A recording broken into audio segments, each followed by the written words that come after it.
All right, Bronco on the go here at Bam Bam's Barbecue. And Coach, I think of the phrase sudden change. You guys use it a lot in football, especially defensive coaches, when a turnover will happen, the game will flip, and you guys saw, well, a couple of sudden changes, if you will, Friday night against Utah State, and it was made it a rough evening. It did, and so each one of those rough evenings or rough experiences gives you a great chance to learn, grow, and move on. And that's really what we are doing. And we play Thursday night.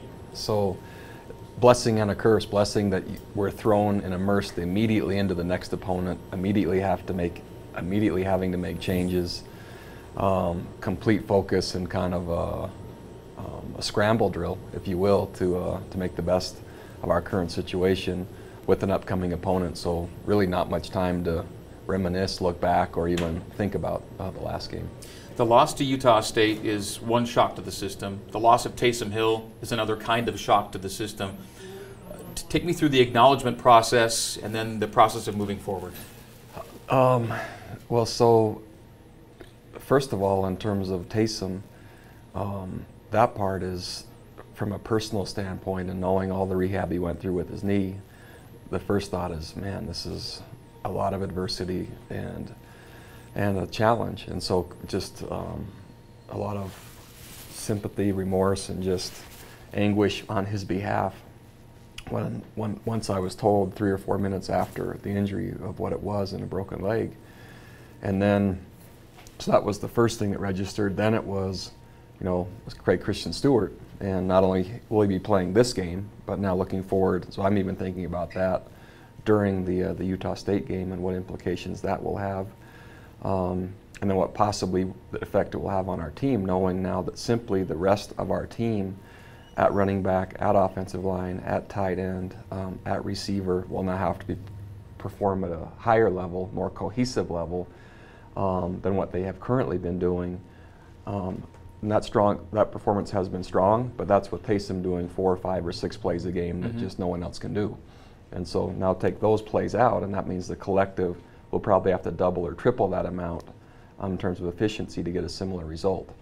Transferred over to the defensive side, making sure that those points can be managed effectively, knowing that Taysom is gone, and then thinking about how special teams might be able to be integrated in manufacturing points and or preventing points in terms of field position. So really it went from Taysom as the leader of BYU's football team to BYU's football team working together without really now anyone in the famous category, so to speak.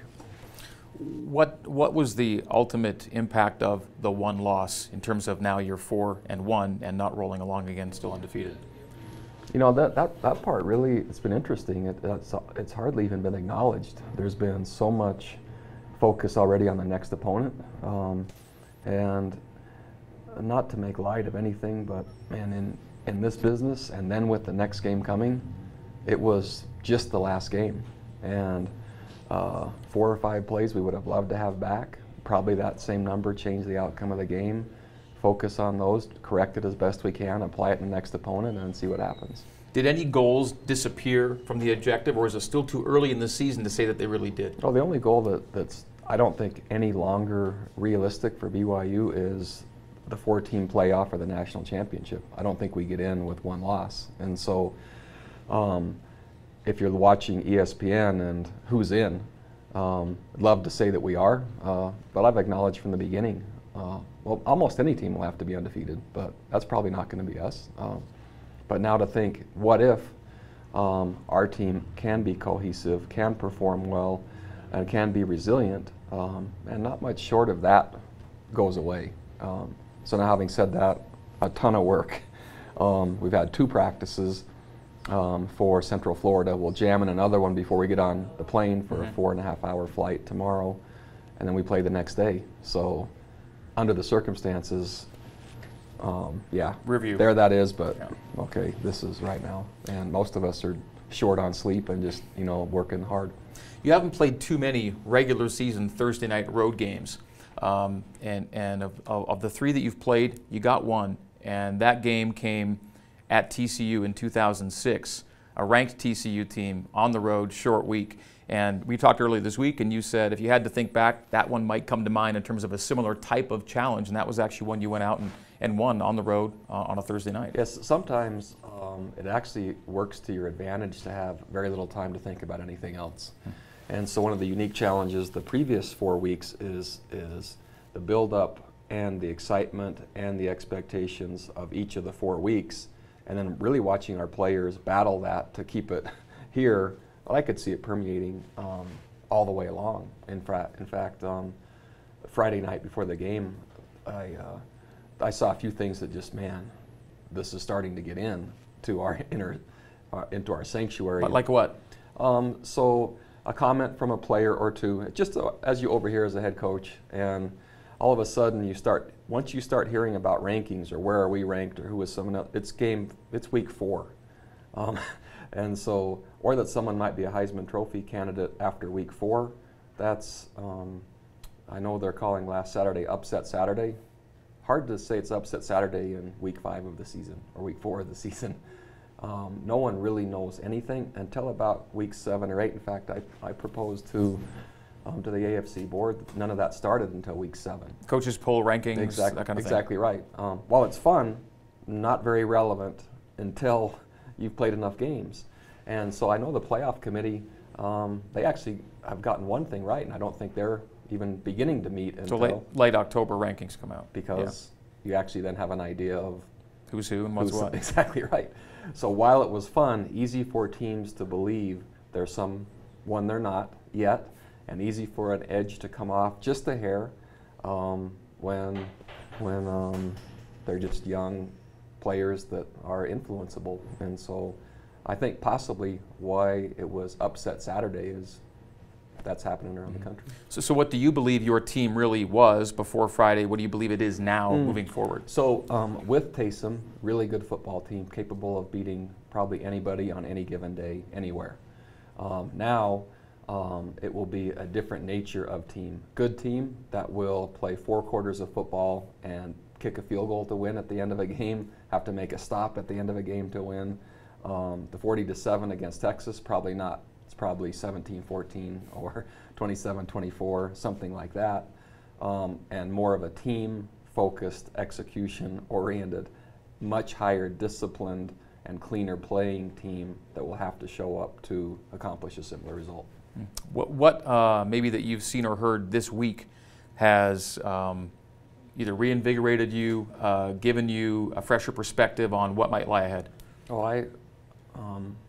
I consider myself resilient, and our team is too. And so I'm always just amazed at how fast the players show up to work, what their mindset is, and they're anxious to move forward. And the world will again lament over and hold on to and say and keep bringing back something from before. And these guys actually, they're already over it and working forward. And so it's fun because everyone's now.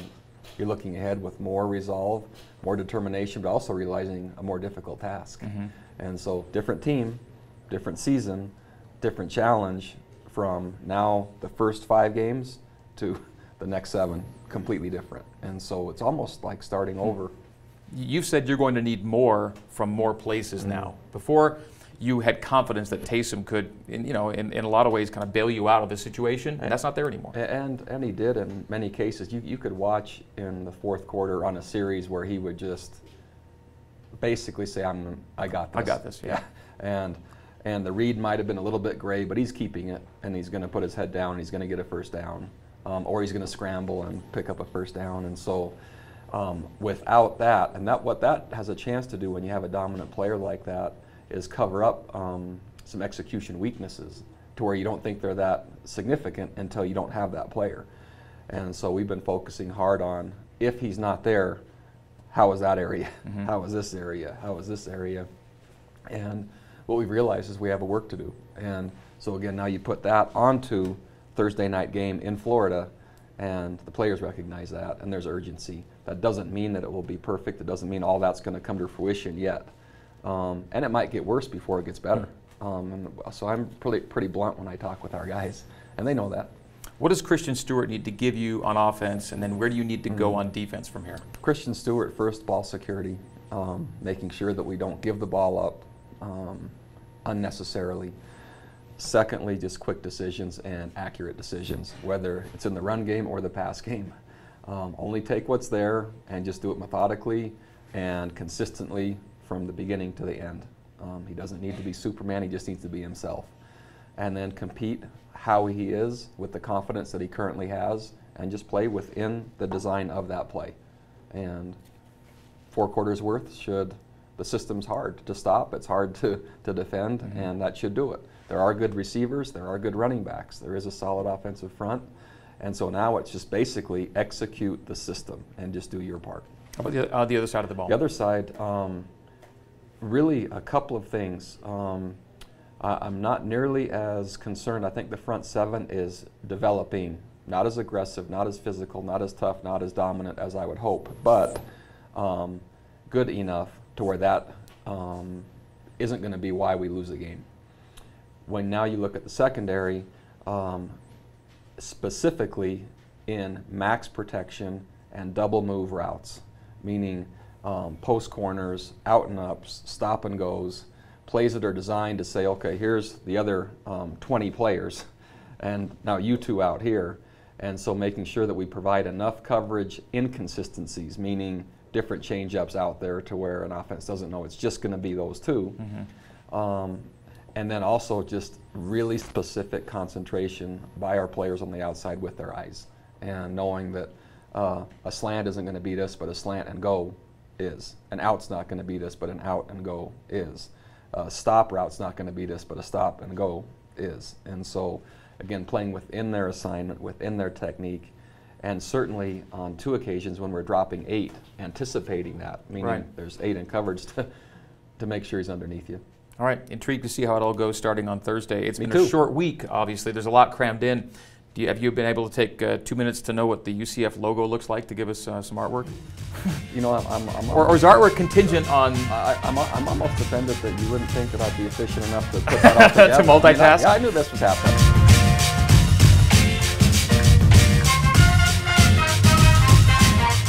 How about that? It's good. No, it's good. Yeah. Don't you think? Yeah. We acknowledge Utah State, but we got it's a like, logo, but we turned it into a sad face. Moving on. Moving on.